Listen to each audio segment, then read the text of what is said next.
കാലുകളുടെ socket എന്ന് പറയും. നമ്മൾ കൃത്രിമ കാലില് വെക്കുന്ന സ്റ്റമ്പ് വെക്കുന്ന ഏരിയയിലുള്ള സാധനം സോക്കറ്റ്. ഇതൊരു ഡമ്മി സോക്കറ്റ് ആണ്. ഇത് പ്ലാസ്റ്റിക്കിൽ സെറ്റ് ചെയ്തിട്ടുള്ളതാണ്.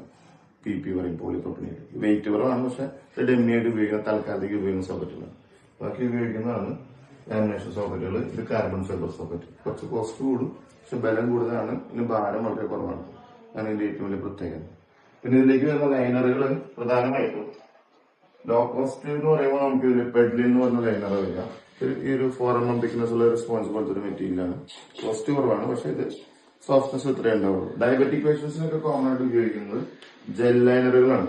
ഇത് സിലിക്കോണിന്റെ ജെല്ലാണ്. കാണുന്ന മുഴുവൻ ഇൻസൈഡ് ഫുൾ സിലിക്കോണിന്റെ ജെല്ലാണ്. ഒട്ടും പെയിൻ ഉണ്ടാവില്ല, സ്ട്രെച്ചബിൾ ആണ്. ഇത് US ഒരു പ്രൊഡക്റ്റ് ആണ്, ആൽപ്സ് എന്ന് പറഞ്ഞിട്ട്. ഈ ജെൽ ലൈനറുകൾ ഇത് ലോക്കാണ് ഏറ്റവും കൂടുതൽ ഇപ്പോൾ യൂസ് ചെയ്യുന്ന ഒരു പ്രൊഡക്റ്റ്.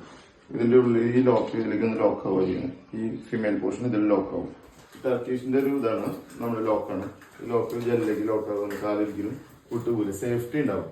ആളുകൾക്കൊന്നും കൂടെ ഈ സ്ട്രാപ്പൊക്കെ ഇട്ട് കിട്ടുന്ന ഒരു സേഫ്റ്റി ഉണ്ടായിരിക്കും ജെല്ല് ചെയ്യുന്നത്. ഇതിന്റെ തന്നെ വേറൊരു ടൈപ്പ് ഉള്ളത് സെയിം മെത്തേഡ് തന്നെയാണ്. ഇതാണ് അതിൻ്റെ ഉള്ള സിസ്റ്റം പോകുന്നത്. ഇതിലേക്ക് ലോക്ക് ആയിരിക്കണം. ഒരിക്കലും വിട്ടുപോലും, കാലൊരിക്കലും വിട്ടുപോലും. ഇത് പ്രസ് ചെയ്യുമ്പോൾ മാത്രമാണ് ഇതിന് വിട്ടുപോലും. അതാണ് അതിൻ്റെ ഉള്ളിൽ നടക്കുന്ന വർക്ക്. അതാണ് പിന്നെ മെയിനായിട്ട് യൂസ് ചെയ്യുന്ന കാൽപാദങ്ങളാണ്. ഈ കാണുന്ന എല്ലാം കാൽപാദങ്ങളാണ്.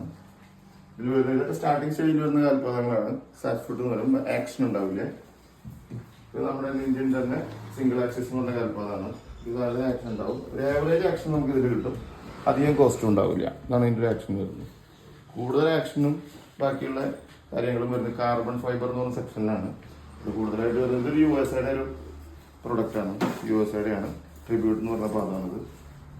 ഇതൊരു മൾട്ടി ആക്സിസ് ആണ്. ഇതിൻ്റെയൊക്കെ ആക്ഷൻ്റെ ആക്ഷൻ ഒന്നുകൂടി കൂടുതൽ വൃത്തിയായിട്ടും കേട്ടോ. ഫ്രീ മൂവ്മെന്റ് ആയിരിക്കും. ഇത് നമുക്ക് അഡ്ജസ്റ്റ് ചെയ്യാൻ പറ്റും. ഈ LNP വെച്ചിട്ട് നമുക്ക് അതിന്റെ മൂവ്മെന്റിനെ അഡ്ജസ്റ്റ് ചെയ്യാൻ പറ്റും. നോർമൽ വാക്കിംഗ് തന്നെ കസ്റ്റമർക്ക് ഇതിന് കിട്ടുന്നുണ്ട്. ഇതിന്റെ ഒരു ഫുട്ടിന്റെ ഷെല്ലാണിത്. ഇതിലേക്ക് ഇൻസേർട്ട് ചെയ്യാണ് ചെയ്യുന്നത്. ഇതിൻ്റെ ഉള്ളിൽ നടക്കുന്ന വർക്കാണ് ഇത്. കസ്റ്റമേഴ്സിന്റെ ആവശ്യപ്രകാരം നമ്മൾ ഏത് കാറ്റഗറിയിലുള്ള സാധനങ്ങളും ഇവിടെ സെറ്റ് ചെയ്ത് കൊടുക്കുന്നുണ്ട്. നമ്മൾ മാനുഫാക്ചറിങ്ങും ഉണ്ട്, സർവീസും ഉണ്ട്. ഏത് കമ്പനിയുടെ ഇതൊരു എബോണിയുടെ ഒരു ഡെമോ ആണ്. ഇതാണ് നീ ജോയിന്റ്. കാലിന്റെ മുട്ട്, നമ്മുടെ കാലിന്റെ മുട്ട് വർക്ക് ചെയ്യുന്ന പോലെ തന്നെ ആക്ഷൻ വരുമ്പോൾ അതനുസരിച്ച് വർക്ക് ചെയ്യുന്നതാണ്. പല ടൈപ്പിലുള്ള നീ ജോയിന്റുകളും നമുക്കിവിടെ അവൈലബിൾ ആണ്. ഇതെല്ലാം സിലിക്കോണിന്റെ ഗ്ലൗസുകളാണ്. കോസ്മെറ്റിക് ആയിട്ട് യൂസ് ചെയ്യുന്നതാണ്. ഇതിലേക്ക് കയറ്റിയിട്ടിട്ട് നമുക്ക് ഇതുപോലെ നോർമലായിട്ട് യൂസ് ചെയ്യാൻ പറ്റുന്ന ഗ്ലൗസുകളാണ്. ഇത് സിലിക്കോണാണ്, ലൈറ്റ് വെയിറ്റ് ആണ്. അത്യാവശ്യം നമുക്ക് ക്വാളിറ്റി ഇതിൽ മെയിൻറ്റെയിൻ ചെയ്യുന്നുണ്ട്. ഇത് ആംപിറ്റേഷൻ കഴിഞ്ഞ പേഷ്യൻസിന് ഉപയോഗിക്കുന്ന കണ്ടോ നെറ്റും കാര്യങ്ങളുണ്ടാവും. ഈ പോർഷൻ നമ്മൾ മാനുഫാക്ചർ ചെയ്തെടുത്തിട്ട് മുകളിലേക്ക് കയറ്റിയിരുന്ന ലൈനറാണ്. ഇതും കസ്റ്റമേഴ്സിന്റെ കളറിനും അവരുടെ ഷേപ്പിനും അനുസരിച്ച് മോൾഡ് ചെയ്തിട്ട് അതേപോലെ നമുക്കത് യൂസ് ചെയ്യാൻ പറ്റുള്ളൂ.